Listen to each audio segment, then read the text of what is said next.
All right, welcome to week 4, everyone. I do have a few updates for you this week. One, because of the crazy weather that's probably going to be occurring tomorrow on President's Day, I'm canceling the Zooms for this week, and that's for a couple of reasons. One, I think you're going to be out of school for several days. Just looking at the temperatures and what the long-term forecast for the entire week, I think you probably will be home more than not. And two, because they are calling for some ice with this particular system, I'm afraid there might be some power outages. And so just to kind of make it easier on everybody and to have y'all not stress over, oh my goodness, I need to make the Zoom meeting, I'm just going to cancel them for this week.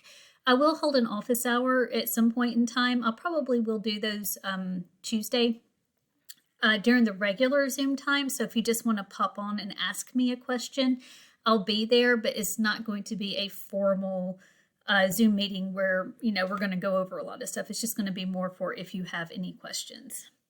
So if school's out for a lot and there are power outages, the two things, if those two things happen, I probably will push back the due dates on both your reflection and the summary and paraphrase assignment that's due at the end of the week. There is no writing to learn this week, so you don't have to worry about that. It's just the two assignments and reading that article that goes along with the summary and paraphrase assignment. And I'm going to go over that in just a minute. Now, speaking of, I don't want you to stress over this. Remember, as I said last week, everybody's summaries and paraphrases are going to look just a little bit different. Just as long as you have the general idea of the original passage, that's what I'm going to be looking for. Now, I will also be grading these on mechanics, but again, I don't want you to stress over it. You're not going to lose 10 points because you had a comma splice. You might lose a point or two, but I really want you to start thinking about proofreading and grammatical correctness, because as we start to move into this research paper, that's going to be extremely, extremely important that we take a look at the standardized English, this more formal English, and also, just making sure that we're proofreading and editing very carefully to find little mistakes. So you are reading an article this week. It's not the most fascinating article, but in a way it is, because I really think it speaks to some of the college, like, should we be going to college? Should we be pushing college so much? It's just really fascinating to me, but maybe not so much to you. But here's the thing. One of the reasons I chose it is because in a lot of your classes, you're going to be having to take a look at academic articles that are really kind of like, I'm interested in it, but these aren't overly fascinating. So you need to kind of get some practice with it. So that's one of the reasons why I chose this article. So to go over exactly what we're going to be looking for. So here's the prompt. So the very first thing you need to do is to summarize in one paragraph total the entire section, college isn't all it's cracked up to be. So let's take a look at that real quick. So when you click on in D2L, this is what you're going to see, and this is what is going to come up. And this right here is the section, college isn't all it's cracked up to be. So what you're going to do is you're going to go through this entire section through here until you get to the next section. It's kind of long, sorry. Until you get to this part right here where it says intrinsic rewards. All of this, these first 3 pages, I want you to summarize in just one paragraph, just what you feel are the most important parts of it. So, as you read through it, if you can, maybe print it off. This is actually what I did when I was in grad school, because I was frequently have to read these like huge long articles. And so I'd print them off and like highlight the sections that I thought were most important or make notes or whatnot. You don't have to do that. As you're reading it, you can just make notes going, oh, I think that's a really, really important part. So, just kind of as an example, looking at this first few paragraphs, I know where it talks about college looms so large in the thinking of both parents and students. Automatically, I would start to think, okay, college is important. And then it talks about reaping the economic payoff in college, shows up in econometric, sorry, I said that word wrong, analysis is a long shot for numbers of young people. To me, that's like, does it make sense economically?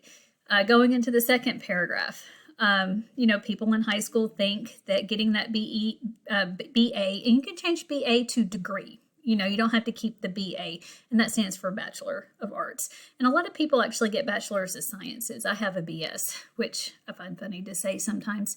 But talk about how most high schoolers think that I need a degree to get a good job. That's basically what these first few sentences are saying in a nutshell. So as you can see, as you go through it, just think of ways, pull out information from kind of each paragraph going, okay, what's important? What do I find most important? And take notes. That's actually called annotation, which will kind of go into our first assignment with our research project, annotated bibliographies. So when you annotate something, you're pulling out what you feel is the most important information, but then you can bring all that information together to create a summary, very much like we did last week in all of our examples. So as I said, this first section right here, all the way until you get to the point where it says intrinsic rewards, all that up is what the very first thing that the assignment is requiring. Just summarize this first section in one paragraph. So the next thing you're going to do is summarize in 1 to 2 sentences the second paragraph of the section college isn't all it's cracked up to be. So going back to the article, this is the college isn't it's all cracked up to be. So the only thing what you're going to be doing now is summarizing this paragraph right here that I'm highlighting for you. So this section in blue, you're going to condense it down to 2 sentences and go over that. And then, as I said, pick out what you feel is the most important information and create a summary in, right around 2 sentences. The next thing you're going to do is paraphrase the second paragraph in the section intrinsic rewards. It starts, however, he should face facts that is unlikely to know. Sorry, I'm getting ahead of myself. It starts, however, he should face facts that he is unlikely to know on his own, but. So if we go back here, going back to intrinsic rewards, the section all the way down here. So this paragraph right here is what you're going to be paraphrasing. And again, it's only going to, paraphrasing, when you paraphrase something, it's going to be very similar in length to the original piece. You're basically taking a paragraph or a couple of sentences and you're putting it in your own words. So when you do this paraphrase, it should be about the same length as the original piece. It's okay if it's a little bit shorter. It's okay if it's a little bit longer. But if you turn in 1 sentence for this, I'm going to be like, nope, paraphrase. You summarized it. We're looking for a paraphrase. So it will be right around the same length. And then the only other thing I have asked you to do is and this is on the prompt, so I'm not going to go back to the original passage to show you. So is paraphrase this sentence from the article. So the more people who go to college, the more stigmatizing the failure to complete college becomes. Today, if you do not get a BA, many people assume it is because you are too dumb or too lazy. And all of this is because of a degree that seldom has interpretable substantive meaning. So basically, you're just going to, as I said, go through it, pick out, some words that you can probably change. You can use the thesaurus feature in your in Word. So like right here, if you want to change the word here, let's highlight it. Synonyms. Look, has a whole list of synonyms right here that you can change that to. So that way you don't have exact wording or phrasing.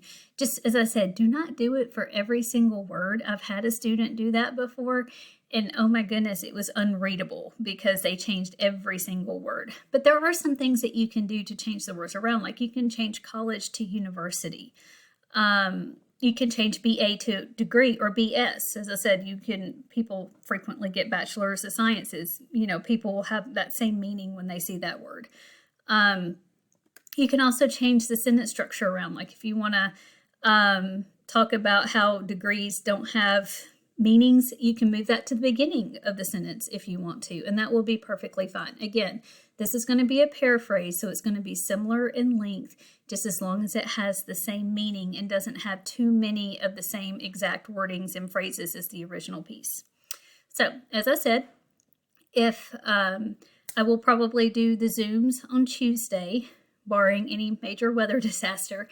But they're not, as I said, not required. But if you just want to log on, ask some questions, I'll be there for that. But there will be no other Zoom meetings for the rest of the week. But I hope you have a good rest of your week. And as always, just let me know if you need anything. That's what I'm here for.